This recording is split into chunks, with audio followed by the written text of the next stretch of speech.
Friends, on November 10th, a Russian warship was attacked. In Tuapse, maritime drones attacked the ports, damaged a Russian ship, and there is video footage of the explosions. Ukraine continues to cause blackouts on Russian territory. In Voronezh, 3 missile strikes hit CHP-1, leaving part of the city without electricity and water. An oil refinery is on fire in Kazan. In Crimea, there was a series of explosions at the Gvardeiskaya oil depot. Russia is burning and going dark. Its energy sector and navy are under attack. We will discuss all of this with the well-known military analyst Roman Svitan. Roman Grigorievich, welcome. Thank you. I wish everyone good health. Roman Grigorievich, what is happening in Tuapse since maritime drones attacked the port and a Russian warship? Well, at the very least, the direction of the strike was towards Tuapse and Novorossiysk. The Russians' coastal defense was active, including in Novorossiysk and not just in Tuapse. An alert was declared for maritime drones at the very least. Most likely the attack targeted both ports after all. What has been confirmed so far is an attack by our BEC, an unmanned boat on a Russian warship. In other words, one of the headquarters will report on the damage soon, but our BCs traveled several hundred kilometers and completed their combat mission. Tuapse is one of the ports.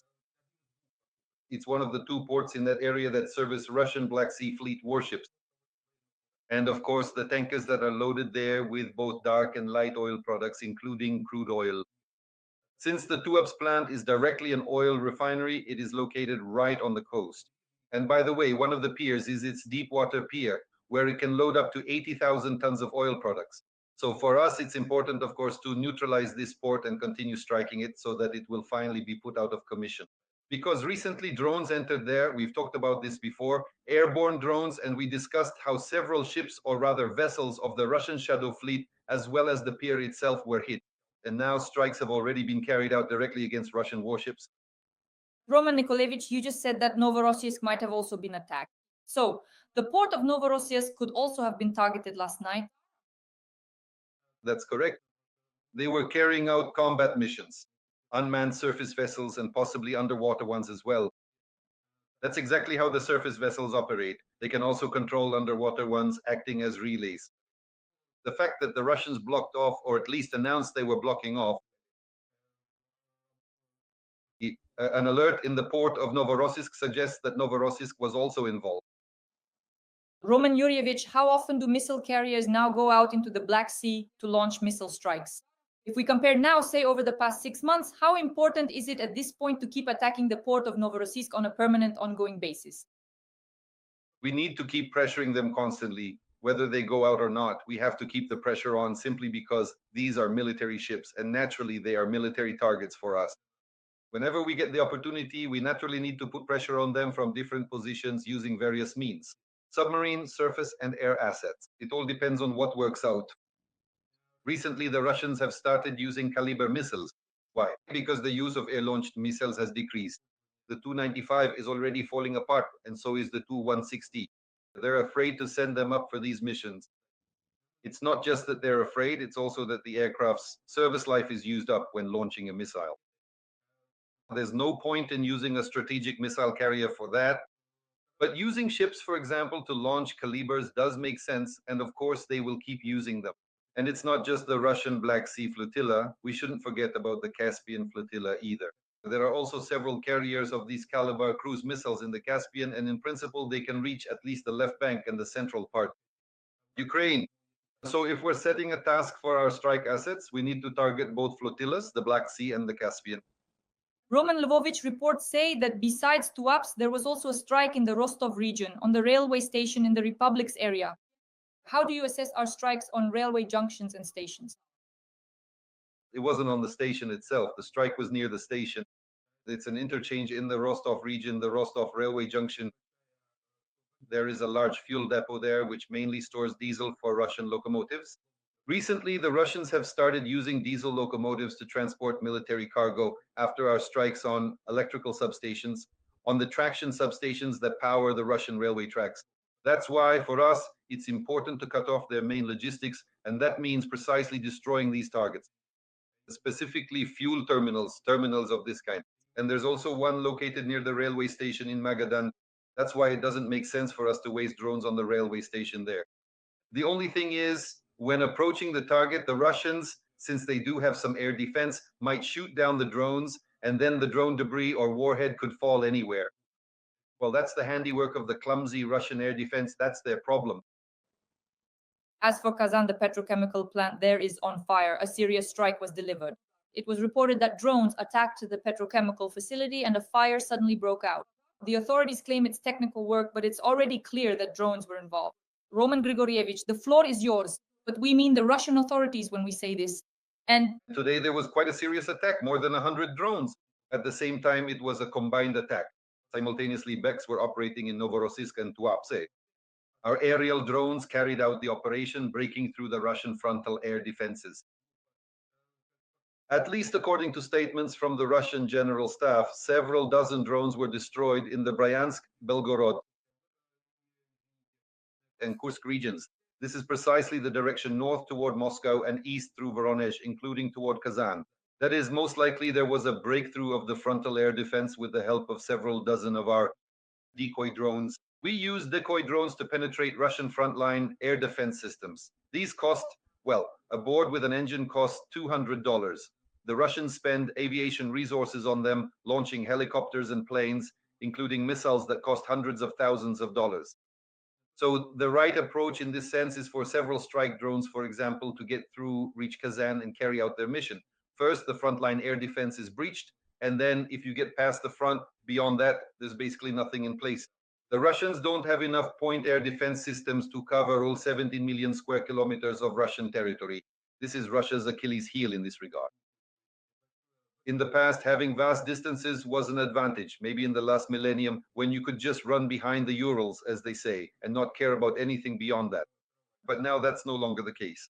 Now, any point in the Russian Federation, all 17 million square kilometers can be reached. And drones, not just from Ukraine, but also from Kazakhstan, Alaska, Mongolia, or even China, depending on the mission, or for example, from our tankers, or rather from tankers and cargo ships passing by, can also carry drones along the Russian border. So there are plenty of mechanisms. And Kazan, of course, even though it's over 1,000 kilometers away, it can also be reached. Today's mission was accomplished. Petrochemicals, or rather the chemical industry, is very important to us after the oil and gas sector, because practically all Russian petrochemicals, of course, are based on hydrocarbons. In other words, this is an additional second or third stage of processing the main assets of the oil and gas sector, which is why it's important for us to reach them, especially since some of them are used specifically in petrochemicals and are also used for the production of explosives, for the production of military equipment. So of course, it's important for us to hit a double target here to accomplish a double task. That is to destroy both the economy on one hand, and on the other hand, military production. Ukraine continues to be precise, creating blackouts and chaos throughout Russia. The Voronezh TPP-1 took 3 direct missile hits, turbine blocks were destroyed, and part of the city is without power. Roman Igorovich, how do you assess the strike on TPP-1? Because at first, it was reported that in the Russian city of Voronezh, electricity went out, then water, then heating. And it was reported that preliminarily 3 missile strikes hit TPP-1 in Voronezh. The first hit struck the outer part of the boiler building, the second pierced the roof and destroyed the foundation of the building, and the third struck the heat generation room with the turbines where the key energy nodes are located. They don't want to pay reparations, they don't want to leave our territory, then let them carry electricity by the bucketful. At least they'll learn. They carried 2 buckets of electricity, carried them off. Let them learn in this kind of situation. And the strikes, for example, will naturally be like waves, so-called carpet bombing from our border. Whatever we can reach, that's what we'll destroy. Mirror strikes. This is what happens when the Russians ask for a mirror strike. They destroyed our energy sector back in 22, destroyed petrochemicals in 2022, and we were left without a single oil refinery. The same thing will happen in response. Not a single oil refinery, not a single extraction station will be left. We will cut off all the pipelines they use to pump gas and oil and their products, including light oil products, plus energy infrastructure of various kinds. In other words, mainly their energy sector. Just like they struck us, all our thermal power plants have been wiped out. We have practically no thermal power stations left. That means the Russians won't have any either. And at that point, no one will be shouting or whining about any laws of war. They're just mirroring exactly one-to-one, just mirroring. Naturally, it's whatever they can reach. They've reached Voronezh. Well, of course, the first to come under attack will be those 5 regions bordering Ukraine. For now, it will still be limited to Ukraine because most likely we will eventually return these regions to the Ukrainian state. These are our lands. That's Bryansk region, Kursk region, Belgorod, Voronezh, and Rostov. All the way to Kuban, we'll have to see. Maybe even the Krasnodar territory will have to be included a bit. Well, we'll lay those out as reparations. But at the moment, of course, they are the first to come under attack. Since they are located along the border, they are mainly targeted by drones and missiles. There is a certain range of our missiles that can reach them. The basic one being the Neptune, which has a range of 300 to 400 kilometers, and that's the one that's mostly used. After a Neptune strike with a warhead weighing several hundred kilograms, it's unlikely that any Russian thermal power plant will be able to start up or restart quickly. That's why it's important for us right now to fund exactly these kinds of developments. Roman Igorovich, the energy situation is difficult. Center Energo reported zero generation over the weekend. Everyone is reporting that we are facing prolonged power outages. Russia is striking thermal power plants with ballistic missiles very accurately. This is a horrifying situation. There are reports that Ukraine could experience prolonged power outages of 8 to 12 hours daily. There is serious damage to substations, and the Trypilska and Zmivska thermal power plants have been shut down. Unfortunately, according to Ukrainian energy workers, it is impossible to quickly restore generation.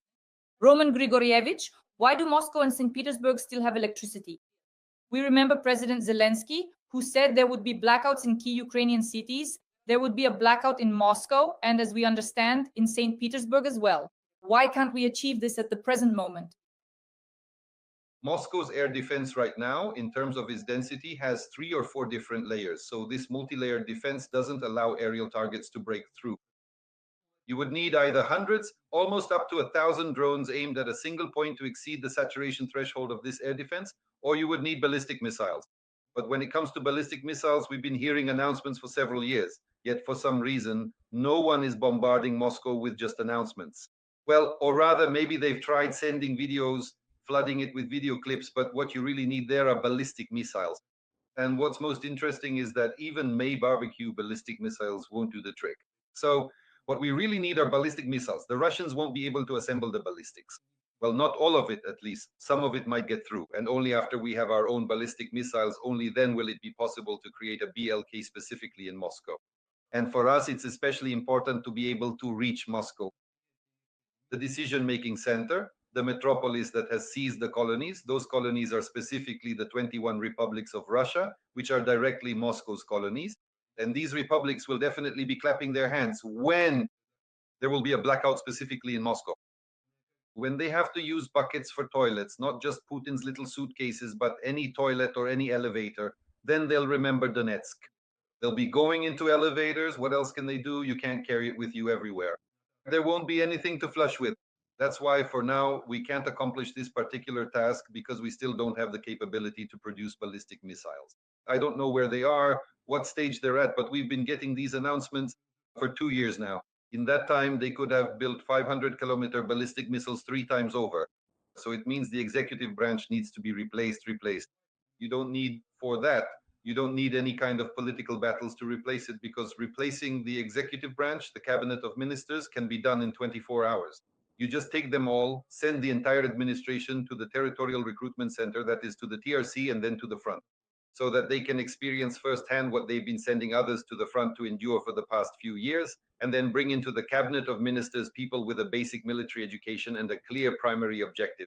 The main objective, by the way, General Zaluzhny articulated it very well, is our primary task, victory. That means restoring territorial integrity, which is extremely important, and not some disguised capitulation under the guise of peace agreements, which is exactly what our current cabinet of ministers is doing at the moment, all this sneaking around. But in reality, of course, first of all, we need to change the objective, to shift the paradigm from one of capitulation to one of victory, to bring in people who are committed to this goal of victory, specifically those who can define it and know how to. And after that, we'll have ballistic missiles and there will be a blackout in Moscow. Without a doubt, we will also live to see Lenin removed from the mausoleum and sent to a hut near St. Petersburg. Roman Igorovich, what's the situation in Gvardeiskaya? The temporarily occupied Crimea, a series of large-scale strikes, and the oil depot in Gvardeiskaya has been attacked. What can you say about this? As for Crimea and Novorossiysk, we can use drones and aerial targets there as well, which, by the way, we have plenty of. How many of us pro Flamingo? They're already talking about it. Flamindi chat. They almost intercepted it, but it got away. They say the Flamingo managed to escape so far, at least. In other words, cruise missiles, eventually, I think it's worth putting them on the wing, since funds have been allocated by the people. And in principle, you can enter Crimea with aerial targets. Why? Because the Russian fleet has been driven back to Novorossiysk, and their air defense is positioned ahead. Meaning at sea, the Russians practically have no air defense. So you can go in and carry out combat missions. That's basically what our special services are doing right now. So mainly it's aerial drones and missiles, including cruise missiles. At the very least, the Neptune is operating there. Why?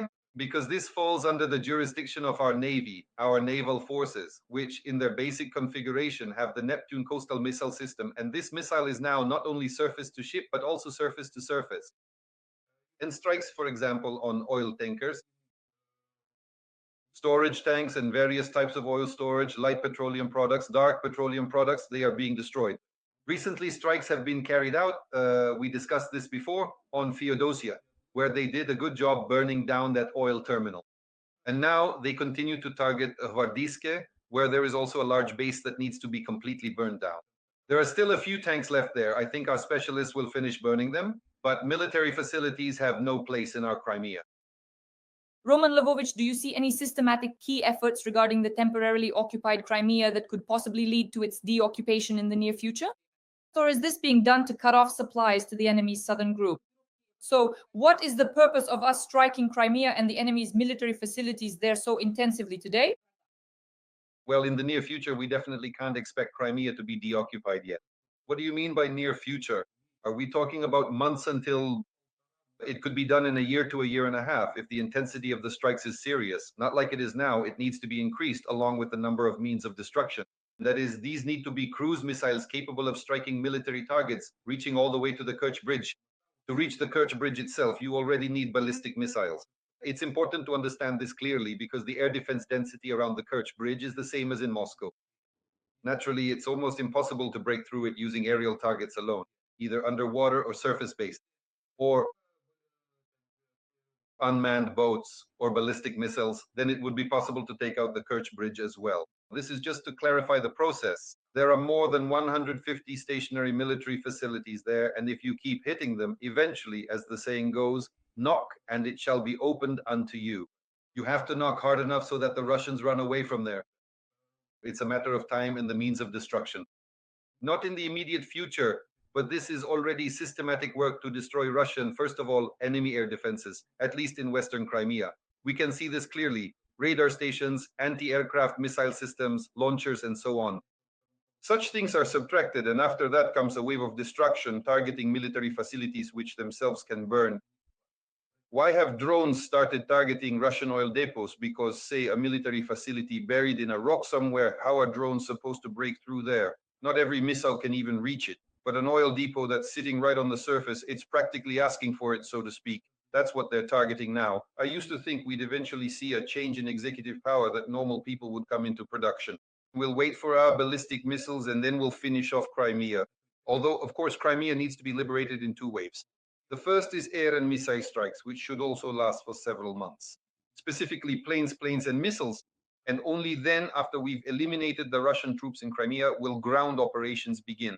And right now, of course, the Russians' logistics are still being destroyed. Military equipment and ammunition that comes through Crimea to the Zaporizhia and Kherson directions. So it's very important for us to cut off this supply line. Roman Ilyich, Nabusa is conducting a large-scale operation to expose corruption in the energy sector. Over 15 months, detectives collected thousands of hours of audio recordings and documented the activities of a high-level criminal organization.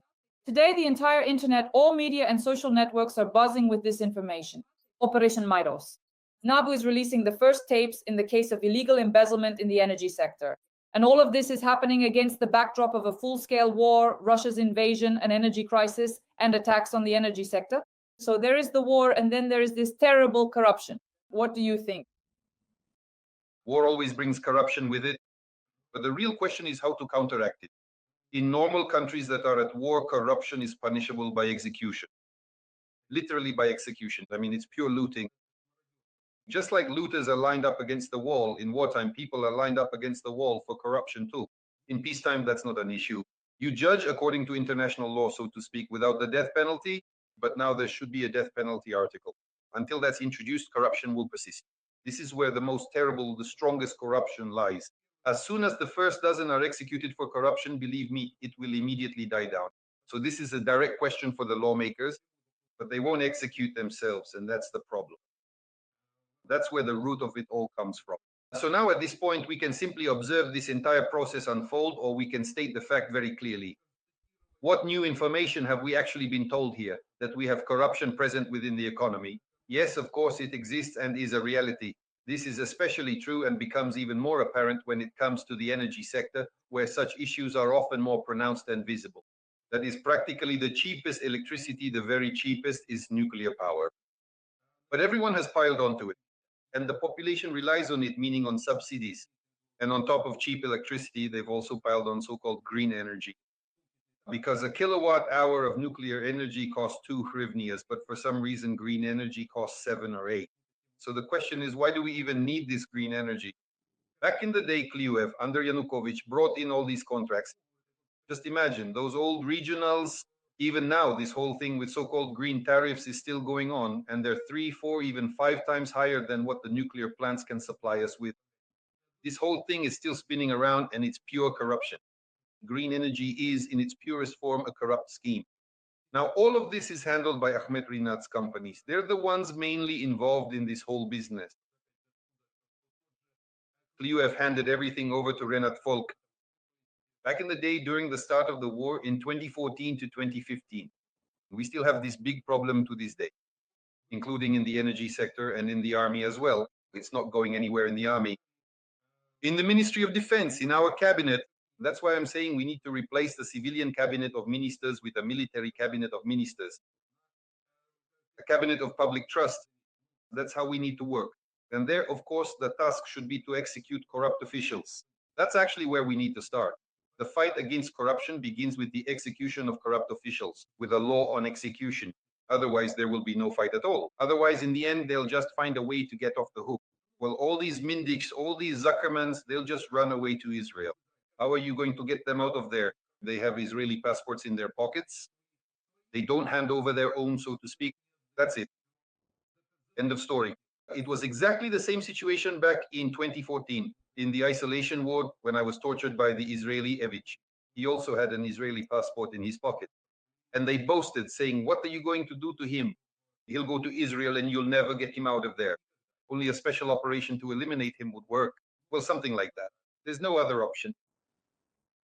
Roman Grigorievich, there was an explosion and fire at a key substation in Russian Taganrog, according to military analysts.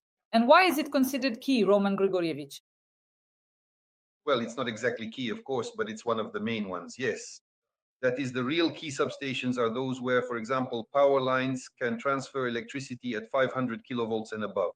500 to 750 kilovolts are considered key. All those below that level are at least an order of magnitude less important. But nevertheless, why is the Taganrog direction so important for us? It's logistics. In other words, it's precisely an attempt to cut off Russian logistics that go through the Rostov railway hub. And this is exactly the route. Rostov, Taganrog, Mariupol, Rostov, Taganrog, Volnovakha. That's basically how it is. So it's absolutely important, of course, to eliminate completely anything that could help the Russian military move in that direction of the Eastern Front. There are reports that the Flamingo missile produced in Ukraine is better than the Tomahawk in the United States. How much do you agree with this statement? That's what military analysts are writing, and The Independent, the British newspaper, is publishing it. It's like saying, well, my car is the best in the world when I buy it. Well, when I finally get it someday, then maybe it will be the best. And it's the same story with the Flamingo. It might be better too.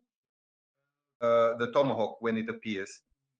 For now, we don't see it. Well, not just in a few prototypes, but in serial production. Because the Tomahawk, after all, has thousands produced. And that's why a Tomahawk is called a Tomahawk even in Africa. As for us, we have the Flamingo, but as I understand it, it's somewhere vacationing in Bali.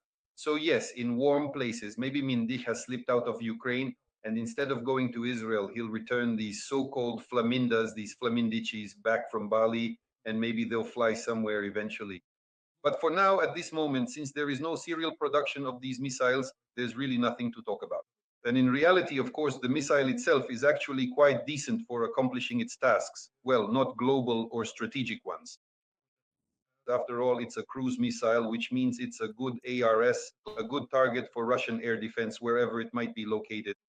And missiles of this kind, if they weigh several tons, then in principle, they simply cannot be supersonic by definition, which means any supersonic interceptor will catch up to them and destroy them. What matters is having them in large numbers. Only then will it actually be better than the Tomahawk. Why a large number? To exceed the interception coefficient of the Russian air defense system, both frontal and point defense during combat missions. It can be produced. The big question is, why doesn't it exist yet? That's the problem here. Why can it be assembled in a makeshift way? Well, it really can be. You take a simple aerial bomb. We've already explained this to you several times, step by step. An aerial bomb, FAP 500, FAP 1000. You roughly wrap it in some kind of tube, add a straight wing, a supersonic engine, and off it goes, up to 25 tons of thrust. And the 25 series flew on it. I personally flew it. I have 1,500 flight hours. It's a very good engine. Thousands of them were produced and are just lying around in warehouses now, no longer needed. They've used up their service life. Restore them, and you end up with a missile that costs about $100,000, not 500 or 600,000 like theirs. They're trying to push Firepoint into our budget. This missile could cost about 100,000, but not more than that, because even the L-39, which is also a several-ton aircraft. Back in the day, I used to send my planes to the Kharkiv and Crimea regions. They were ferried there. At that time, L-39s were being sold there for $50,000. Well, let's say it costs 100,000, even if it's been modified to that level, roughly as a missile. But you just need a lot of them, and then these missiles will actually have some effect. For now, all we can do is talk about it. Is it better? Is it worse? Well, for example, how is it better? Range. Well, let's say yes, 3,000 kilometers. The AI-25 engine could push this missile 10,000 kilometers, if only there was enough fuel. It's just a matter of having enough fuel for the climb. For 3,000 kilometers with its 0.7 consumption rate, you need about 2 to 2.5 tons of aviation kerosene just to push it that far. But it can make the distance. So the missile initially launched. Not a bad idea, actually. It could have been made on the fly and put into mass production. To this day, it still hasn't been done, and now this whole Firepoint is scattering in all directions. Why? Because from the very beginning, there might have been a corruption angle. I've already explained in simple terms, you could skim at least 5 cents off each missile if they made it for $100,000. So there are a lot of questions. Like I said, they should be shot. We should already be putting up walls and executing them. There are simply no other options. Roman Nikolaevich, as we record this stream, new information has arrived that a substation near Jankoy in occupied Crimea was attacked. What can you say about this? That substation, I think it's 300 kilowatts. It works for power transfer, meaning through that substation, it was possible to supply all of Crimea from the Zaporizhzhia nuclear power plant. It's the Swedish line that comes in from Melitopol to Jankoy, and from there can distribute electricity throughout all of Crimea. So it has enough capacity for the main consumers, but it needed to be powered from the Zaporizhzhia nuclear power plant. For us, it's very important to cut off this option. That is so that the Russians don't even consider starting up the nuclear power plant without our control. Strikes on this substation are precisely aimed at achieving that goal. Roman Ilyich, and of course, before we finish, I can't help but ask you about the main topic, the situation in Pokrovsk. General Syrski has stated that we have plans A and B, and that the situation is difficult, but for example, the General Staff has also made a statement. They denied the information that the Russians have full fire control over the logistics routes and that Myrnohrad is encircled. Let's discuss the logistics of Myrnohrad and Pokrovsk and the situation at the front. You could say there's a kill zone about 10 to 15 kilometers wide. Obviously, all the logistics chains are under attack from Russian drones and from our drones as well. So it's basically a continuous gray area, a kill zone, call it whatever you like. As for Pokrovsk and Myrnohrad, those who say you can just stroll around there without a care, don't believe it. That's simply not true. Of course, there's also no encirclement there, despite what Putin, Gerasimov, and all that Moscow crowd have been boasting about, trying to pull the wool over everyone's eyes. In fact, along the entire front line, there's no place where Russians have managed to encircle us. The only encirclement is near Dobropilya, where several hundred Russians are still stuck in those pockets, and our assault troops are finishing them off there. I believe it's the first corps of the National Guard of Ukraine, the National Guard, operating there. They're specialists in clearing operations, honing their skills there. So the objectives are being carried out because the Russians failed to create any pockets in Mirnohrad and Pokrovsk. But the situation is extremely difficult. Nothing has improved there, that's for sure. For things to get better, at the very least, one side needs to be unblocked, the Pokrovsk-Mirnohrad agglomeration. They allowed it by acting as a buffer. They allowed Russian troops to cross the highway to Kostiantinivka and put the Pokrovsk-Mirnohrad agglomeration under threat of encirclement, partial encirclement, operational encirclement, you can call it whatever you like. It just hasn't been closed off. They still haven't managed to fully encircle it, thanks to us. They were not far from closing the encirclement. But the gray zone, that is the kill zone, with drones, it definitely exists and is controlled by the Russians, but also by us to some extent. The situation is extremely difficult right now. In fact, the situation in Benhart is even worse than in Pokrovsk. Until we unblock the Northern Claw, and it is possible to unblock it. We need 2 full corps there. The 7th Corps of our airborne troops is already operating there, but it needs to be reinforced or, for example, filled out with more personnel. We have transferred the 1st Corps of the National Guard there, but even there, it's not at full strength. We need to transfer the entire unit. And even better, integrate the National Guard into the armed forces of Ukraine so that Syrskyi doesn't have to command a patchwork of different units. Just imagine, there you have the National Guard, the National Police, Border Guards, the Armed Forces of Ukraine, Special Operations Forces, drone units, the main intelligence directorate, and the Security Service of Ukraine. And all of that is under Syrskyi, and he has no direct control because the SBU reports to Maluk, the National Guard, National Police, and Border Guards report to Klimenko. To the Minister of Internal Affairs, well, directly subordinate. Who does the main intelligence directorate report to? I'm sniffing. The most interesting thing is, well, that is, we need to clearly understand that Syrskyi has a problem there. In order to solve it, all these security agencies need to be part of a unified command system within the armed forces of Ukraine, so that we no longer hear about the National Guard, Police, Border Guards, the Intelligence Directorate, or whatever else. The Intelligence Directorate should generally be part of our General Staff. It should be the Intelligence Directorate of the General Staff, not the Ministry of Defense, so that they report to Hnatov, not to Shmihal. Otherwise, it turns out that Shmihal is the one carrying out combat missions. I just feel sorry for the guys because they really are high-level specialists. Dear audience, please like this video and write in the comments how you are doing, how your homes are, if you have electricity and heat. Roman Svitan and I are sending you rays of kindness and light. Ukraine will definitely endure and win. 3 times a week, we record interviews with the well-known military analyst Roman Svitan. Roman Grigorievich, thank you. As usual, see you this Wednesday. Thank you. Goodbye.